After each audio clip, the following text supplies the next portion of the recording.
I often say that the most difficult promise I've ever made. I get that question a lot after speeches or what have you, and people are expecting me to say, "Oh, walked across the state of Ohio, 10 days, 240 miles, whatever."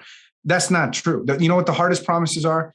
Twofold. They got two dimensions to them. One is that you made that promise to only yourself, right? So if you don't do it, nobody knows. Mm-hmm. And two, the promise is actually very small. Like, for example, maybe in the morning you say, tomorrow I'm going to wake up at 7 a.m. and I'm going to go for a run or go to the gym. Then 7 comes along, your phone starts doing its thing. You just swipe and you look up at the ceiling for a second. And you say to yourself, it's not like I'm meeting somebody there. And one day of exercise I miss. Is that a big deal? Yeah. Not really, actually. So what ends up happening is that the promises that we make to ourselves that are the ones that we break the most often. And so that's why I say, you want to hold yourself. How do you hold yourself accountable? Don't. Meaning, involve other people. Who are the world's most interesting people? And what fascinating, groundbreaking, incredible things can they teach us?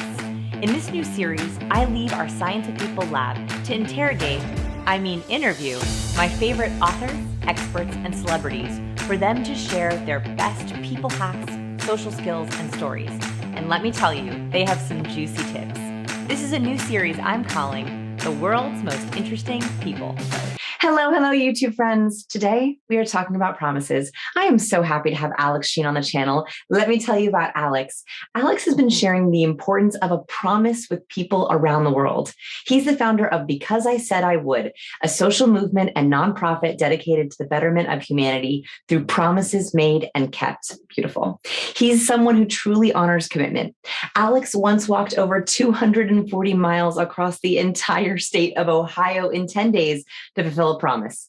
Alex has impacted millions of people with the Because I Said I Would message through the viral nature of social media and his great TED Talk. His work has been featured on ABC World News with Diane Sawyer, CNN, the Los Angeles Times, The Today Show, and many other programs. Welcome, Alex. Hey, Vanessa. Thank you so much for having me. Okay, so I was so intrigued when I first heard about your message. Can we talk about, I love that you say this, Alex believes that every individual has the strength to become a person of their word. Why are making and keeping promises important? I think we live in a world and society where, we turn on the news for like 5 minutes, we see the pain, the suffering, and we automatically kind of react that we need big change, legislative change, or why aren't billionaires or politicians doing X, Y, or Z, et cetera, et cetera. And these are sometimes very fair criticisms, but I think we also lose sight of how important individual responsibility is. I look at moments of my life where I've wanted to quit on a promise, and I say to myself, well, it's okay to quit because the actions of one person, they don't matter, right? I think there's 7.7 billion of us or what have you. The actions of one person don't matter. I mean, I don't know if I've ever heard a more dangerous idea in my entire life. Wow. Because if I'll start believing that no one votes, no one volunteers, no one recycles, like individual responsibility and how we treat our promises is an important part of the equation of humanitarianism, of helping other people, whatever you want to call it. It's a factor that we often lose sight of, but it's something that cannot be replaced. It has no second or equal, and it's critical. Okay, so I love this because I think that when we think about promises, the idea that this gives you strength, like it's a personal empowerment thing. So it helps you with your own strength and courage and self-esteem, but it's also essential for our social strength, our humanity, our community, and our world. And so I think we talk a lot, as you mentioned, about these big ideas, but actually maybe it just starts with keeping ourselves accountable. And when I began to do research for our interview, I found that there's actually a search phrase that people use in Google. And I was like, this is it. This is what this video needs to be about. Over 1,000 people every day search how to hold yourself accountable into a search engine. And I thought, wow, this is such an interesting need that we as humans, we have big goals, we want to achieve things, but we are so confused about how to do that we're actually going to Google searching how to keep myself accountable. So yes. For those folks, I want them to get this video. Welcome, if that was you, if you just searched that. What do we want to say to those folks on what's the first step to keeping yourself accountable? Absolutely. I often say that the most difficult promise I've ever made. I get that question a lot after speeches or what have you.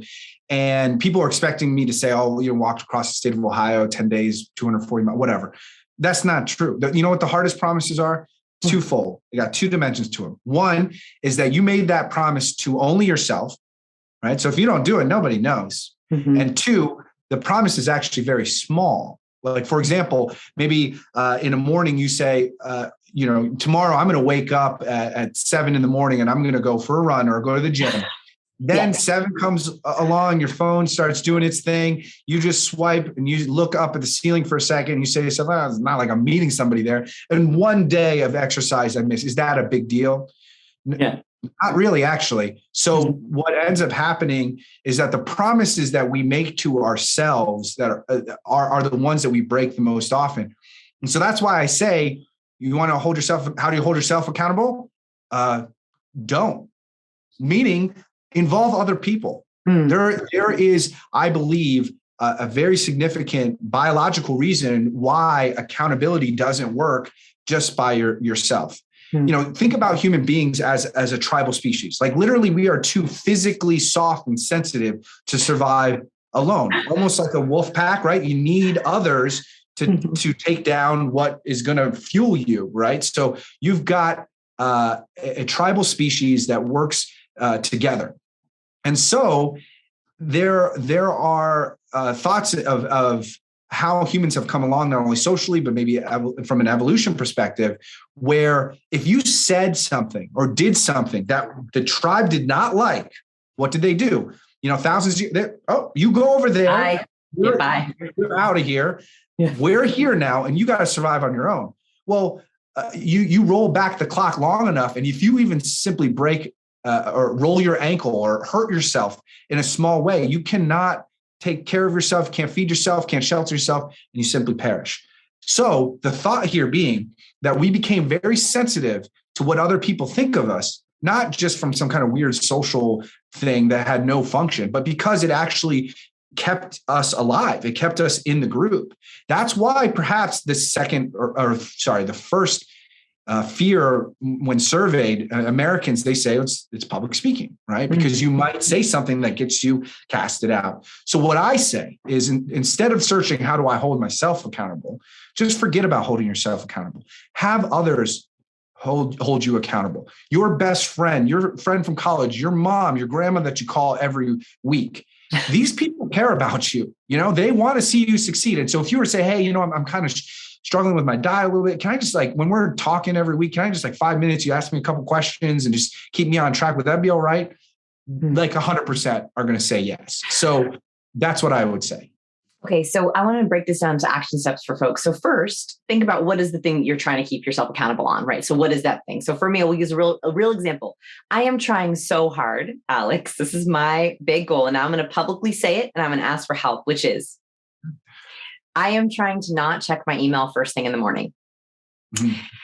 It is horrible for my mental health. It ruins my productivity. It's not how I want to start my day. And so it is so hard. I break this every other day. So no more. I'm not holding myself accountable. I'm not doing myself good, holding myself accountable. So that is my goal. I'm now going to share it with everyone, which is I'm trying not check my email every day. You're welcome to ask me about it on social media. If you see me, you're welcome to ask me. I also think I should pick one person in my life, maybe to rope in on this, maybe my husband, maybe my assistant, to be what are you doing on email? You should not be on email right now. Right? Is that it? Yeah, no, absolutely. Because if someone receives an email from you now too early in the morning, they know you do, and they can poke a light jab at you. But now that you've said it to other people, some of that biology might kick in. It's not a solve all solution, but I do think that helps. Now, specifically to what you're saying on holding yourself accountable in that example, I think the concept in human behavior called pre-commitment is very important, and that could play out here. It's a basic thought, but my favorite example of it comes from an addiction to gambling. So let's say you have a very severe addiction to gambling. Okay. You can actually go in to a casino. You can show them your ID and say, my name's Alex, right? And I got this challenge. I want you to never let me in here ever again. And what they'll do is they'll scan your ID and they will put you on a list that literally every time your ID is scanned, it's like, you aren't allowed to come in here. I'm sorry. So what is that doing? It's following the definition of pre-commitment, which is doing something in the present that makes it more difficult to break a promise in the future, right? Mm-hmm. And so that's what I would say with the habit of checking your phone. What I would say is get an old school alarm clock or use a smart speaker or what have you. Literally physically put your phone in another room. When you are trying to build a pre-commitment solution, you just want to create some physical space or something that just really physically stops you from doing it. So are you really going to check your phone if you put it in your basement or 2 rooms over the first thing you wake up? You almost literally can't, because you'd have to get up, and at least you're doing that. So pre-commitment is really important, because a lot of folks want to build strong self-control, and there's many ways we could talk about doing that.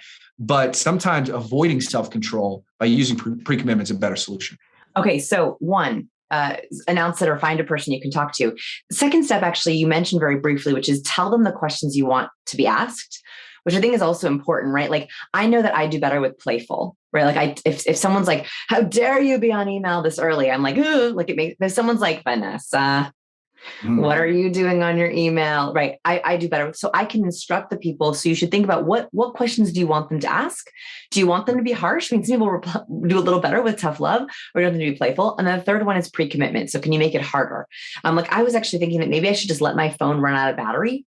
And that way I literally cannot check it until like it gets enough battery later. So think about what are some ways that you can set up barriers or boundaries. You mentioned self-control. Is there actually a way to like exercise your self-control? Like, can we use it like a muscle? Yeah. I mean, self-control is often sort of depicted in this montage sort of way in movies and film. And because of maybe that cultural precedence, we think that's where, self-control is like some kind of grit that's almost physical. But a lot of it, I think, is based in cognitive reframing, which is just trying to shift your mindset with a sentence. And so I'll give my favorite example. And this is not original to me, and this is in some circles common knowledge, but I've spoken to tens of thousands of people about their promises, and this one has worked for me more than any other. And it's a phrase, I don't have to, I get to. So let me give it an example. So my dogs that are floating around outside of this door, and we'll interrupt our moment together, Vanessa, later on. Tubu this morning, like 5 o'clock or something, it's his left paw. He always puts his left paw on my chest. He licks my face. And while I'm dead asleep, he says, Daddy, I think I want to go outside, And so I just got back from a speech, and I woke up at 4:30 yesterday and a bunch of stuff. And we find ourselves in those moments saying things like, just another thing I have to do, right? Like as if running the charity wasn't hard enough, as if I couldn't get just a decent sleep. I have to do this. I don't have to do that, because in 2020, my dog Kimchi, she was 14 years old. She was my baby girl. She passed away. Do you know what I would give you, Vanessa, for 5 more minutes to be woken up at 3 a.m. to let her out just one more time? Well, I get those days with my 2 dogs now. I don't have to call my grandparents. I'm 36 years old. I still have grandparents to call. I don't have to do anything. I get to. And so cognitive reframing can be done in a lot of different ways with different sentences. But I'm saying this thought, I don't have to, I get to, is specifically meaningful, I think, to those living in developed countries. I mean, there are 778 million people in this world who don't even have access to clean drinking water. What we see as an obligation every day would be somebody else's best day. Right. So I don't have to, I don't get to is an example of how we can build self-control. I love that approach, because it's also, it flips you into gratitude, right? Like it's an immediate flip into gratitude. Cognitive reframing, flip into gratitude. I think that even just even using those words, even if you don't believe it when you say it, I think using those words are very, very powerful. So that immediately changes the perspective on those tasks. I love it. I wanted to ask, you hear from a lot of people in your speeches, I'm sure in comments and emails, what are the most common promises that people tell you? Like, I was trying to guess, is it silly things like weight loss? I mean, I guess weight loss isn't silly, but is it like health things? Is it social? Or have you seen common themes between the promises? Yeah, I think a lot of folks make promises to their physical health and their mental health, which is, very important right now. You look at the demographic of adolescent girls and emergency room visits for mental health issues. And we're talking about suicide attempts and things like that. From 2019 to 2021, increased over 55%, according to the U.S. Surgeon General. And so, a lot of times mental health can be a start at physical health. I will get some, I give assemblies a lot at schools, and students will say things like, I will not kill myself, and that's what they write on the promise card that we're known for. So I think physical health and mental health are big, but also volunteerism and charity is a huge dimension of our cause and what we drive people towards. I would love take a second. Tell us about your charity. Show us the beautiful photos you were showing me so people can kind of hear about it. Yeah, absolutely. So Because I Said I Would really started because of my dad. My father was a man of his word. And if he said he was going to be there for you, he showed up, right? A handshake means something kind of guy. Unfortunately, my father was diagnosed with stage 4 small cell lung cancer. And he passed away in 2012. Because I Said I Would is actually the title of his eulogy. I talked about my father and what he meant to me and the promises that he kept. And for the first time at his funeral, I handed out what we call a promise card. So you write a promise on the card, you give it to someone, you tell them, I'm going to fulfill this promise. And when I do, I earn the card back. I offered to send 10 of these cards to anybody, anywhere in the world at no cost to anyone, which is the dumbest financial decision I've ever made in my entire life, Vanessa. First lesson today maybe fourth lesson today or whatever. Don't offer free stuff to strangers on the internet. Okay? I should go without saying, but I'm not that bright. And since my father passed away in 2012, we have distributed over 9.81 million promise cards to over 178 countries around the world and by request only. So when we talk about this charity and this cause, it started with the thought of a promise card and people would write these commitments. But to be honest, that to me was never going to be enough because people would write promises and then just not keep them. They simply did not have the habits and tactics that it took to honor their word. So we work in an area called social emotional learning and character development, teaching honesty, self-control, accountability through habits and tactics workshops at schools and prisons and juvenile detention centers. We then take those skills and we make promises to the community for volunteer projects. And we've done assemblies with over 179,000 students in the last 7 years alone. So, I don't mind the emotional stories, obviously, there's things that our supporters have done that are incredible and getting that spark of motivation is important. But things like cognitive reframing, it's going to take you further than some kind of sad sounding story. Yeah. So I think that's important. But the thing I'm most excited about is that we are in the process of buying a 92-acre summer camp just outside of Columbus, Ohio, so that our kids can spend more than just an hour at school working on a skill, 2-3 weeks on building these habits and tactics to face life's adversities. We're also going to use our cabins for charitable family retreats. So families who have lost loved ones to COVID, to cancer, to house fires, all the places where, unfortunately, promises are born in those moments of tragedy, a place to reset, learn some skills. Okay, so we're going to put below the video links for you to donate to support, links so you can check this out. There's 2 ways you can move forward from this video. One is you can help others, and second, you can help yourself. And I love both. So if you're willing to do both, willing to do one, that's great. I want you to think about what's a promise you can keep to yourself. That is a seed of confidence. That's a seed of strength. Every promise you keep to yourself is a way that you're contributing to your confidence bucket, to that inner feeling of strength. So start with a promise for yourself, then share it, right? You don't have to keep yourself accountable. It's all about saying things to others. And that small promise can build into something great. Alex, is there any final words you have for us?